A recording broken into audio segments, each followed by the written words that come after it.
শুভ সকাল বন্ধুরা। তো সকাল সকাল দেখো চলে আসলাম রান্নাঘরে সকালের টিফিন তৈরি করতে। যেহেতু ছেলেও আজকে বাড়িতে আছে, তাই ভাবলাম এটা আজকে করে দিই, গরম গরম খাবে, বেশ ভালোই লাগবে। আমি আজকে করছি গোলা রুটি, যেখানে দিয়েছি আমি আটা দিয়েছি, অল্প ময়দা দিয়েছি, সুজি, টক দই, গাজর, লঙ্কা কুচি, পেঁয়াজ কুচি, লবণ, অল্প একটু চিনি, সব কিছু দিয়ে আমি এখানে দেখো একটা মিশ্রণ তৈরি করে নিচ্ছি। এটা আমি এখন গোলা রুটি করবো। এটা কিন্তু বেশ টেস্টি হয় খেতে।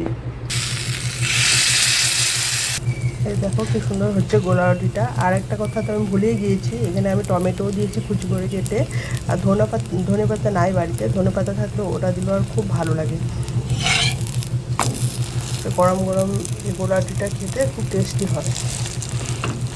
আর যেহেতু আমার ছেলে একদম সবজি খেতে চায় না, তাই ভাবলাম একটু গাজরটাও দিয়ে দিই, টমেটো দিয়ে দিই। ও গাজর টমেটো এসব একদমই খায় না। তো চলো, এটাই আজকে আমার সকালে ব্রেকফাস্টের রেসিপি ছিল। তোমাদের আমার এই রেসিপিটা কেমন লাগলো কমেন্টে অবশ্যই বলো।